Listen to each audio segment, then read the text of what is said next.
Alright, now that you guys have been entertained by my failure at parking an 8,000 pound Ford Excursion in a garage for an oil change, let's get back to the original video that I was going to show.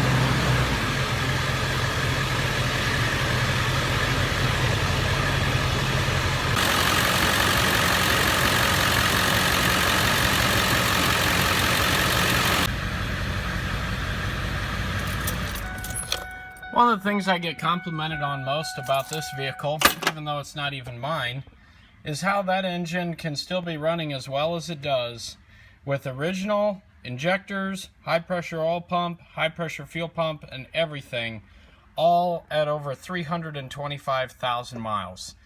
In my opinion, the secret to it is what you're going to see in the rest of this video. The engine oil has been religiously changed every 5,000 miles.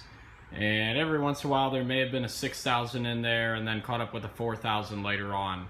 I've always used a Shell Rotella T or Motorcraft diesel engine oil, which is 15W40. Occasionally we may go down to 10W40 in the wintertime. I use Motorcraft engine oil filters, and so far no problems with anything engine oil related. As I was saying in the video, even down to the fuel injectors. It's been pretty amazing and pretty exciting to see this thing last as long as it has and still keep going strong with over 325,000 miles and hardly anything being touched on the engine. Now the lift setup that I have here is nothing super fancy, it's just a drive-on ramp, but it only has a capacity of 7,000 pounds, so I can only pick one end of this vehicle up at a time. So what I do is I get it centered, and then I position the little arm underneath and use the little rubber lift points, as you can see there, to pick up on the frame. Now it does dig into the running board a little bit here, and it makes it look like I'm bending it slightly, but that's just the plastic. As soon as I let it down, the plastic forms back into shape. So it's like right on the line. I wouldn't want to go any further to take a chance of bending it, but it has worked all these years. I haven't had any issues with it. So we'll go ahead and raise it up here a little bit, show you guys what it looks like.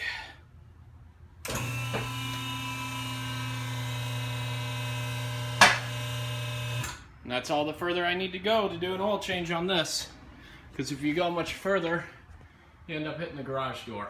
Now, as you can see, underneath of this truck isn't perfect. It's leaking oil. I really think I'm going to have to do the oil cooler seals sometime. You can see the oil dripping down here a little bit. Go up there, the oil cooler pipe, you can see the oil running down. And over here it's dry, but up in the front it gets a little more wet again. But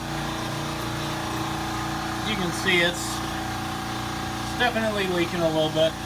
But considering this thing has a massive 15-quart engine oil capacity and it's changed every 5,000 miles, it doesn't even register to lose any oil on the dipstick. It holds so much, and the leaks are slow enough, and we really don't have any problems other than a couple spots on the driveway at the moment. But one of these days it's going to have to be taken care of.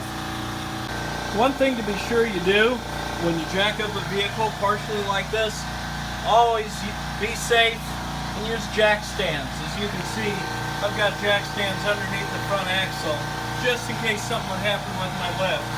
It won't come down on top of me. That wouldn't be good. It's gonna come out. There it goes. Hey, that was a good one. I hardly got any oil on me that time. I usually cover myself with this black sooty stuff, trying to get the drain plug out, but that went pretty well. Now, I replaced the little crush washer there every oil change because I've had them leak on me before, but I can't say that you absolutely have to, because I've seen them go quite a long ways before they start leaking, depending on how tight you get it. We'll let that drain and then we'll take the filter off.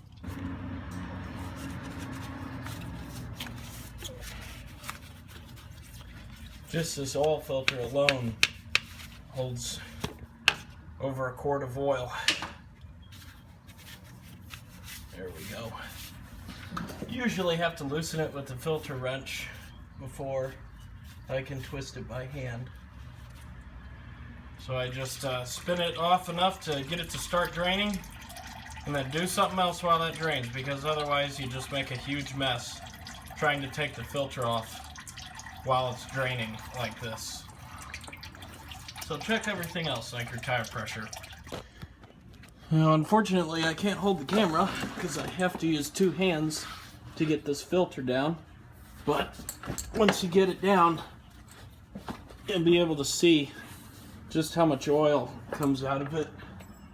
The other thing to be careful about too is it gets very slippery with all the oil running down. So I usually use a rag, not just to try to keep things a little cleaner, but also to maintain a firm grip on the filter once it comes loose. And here it comes.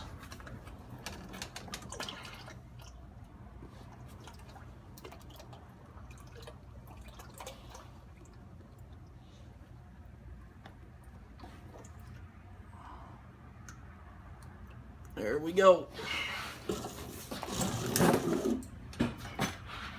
And then I just let it drain out the rest of the way in my oil drain there before I discard it. Alright, let's grab the filter. There we go. Good inventory of filters. Lots of vehicles in the family. As you can see, mostly Motorcraft and AC Delco, so Ford and GM products.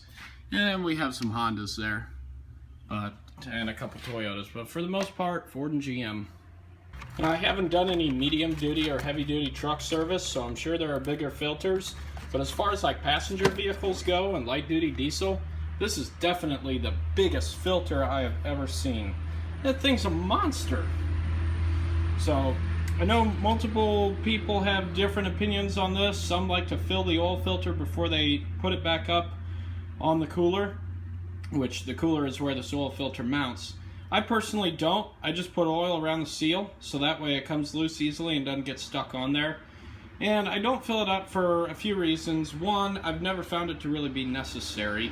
Two, it's just so much heavier when you try to put it up into the on the threads and thread it on.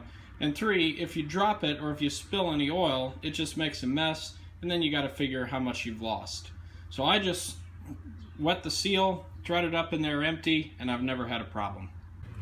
I just take a little bit of this used engine oil here, dip my glove in it, and then just apply it to the seal.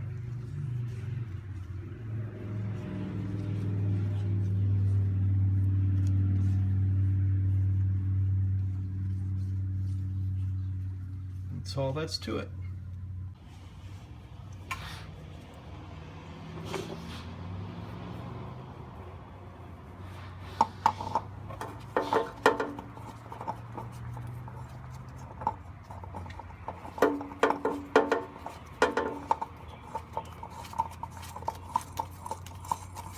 And I never use an oil filter wrench to tighten the filter.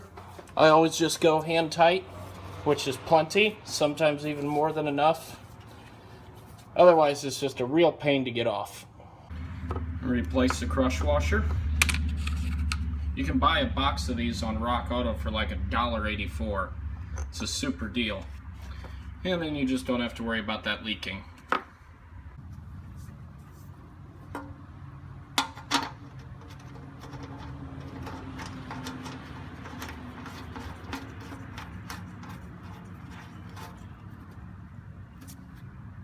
And then tighten it up with a 19mm wrench. Again, just hand tight. You can always go back and snug it up more if need be. There's no sense in over torquing these and weakening the threads, or even worse yet, stripping them out.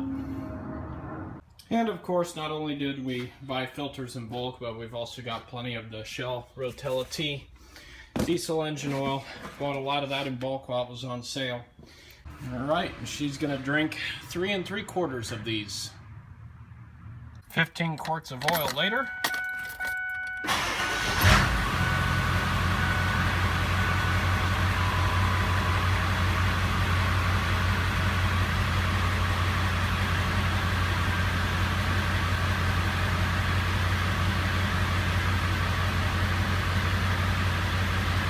Let it run for a little bit, get the new oil throughout the whole engine, shut it down and check the level.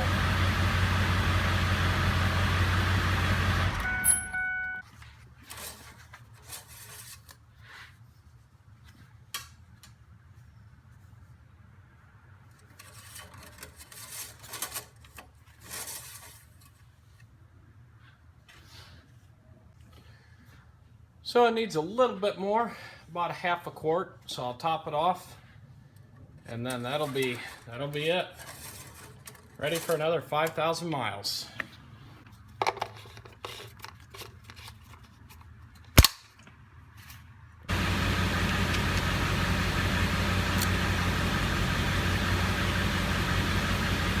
Here we go.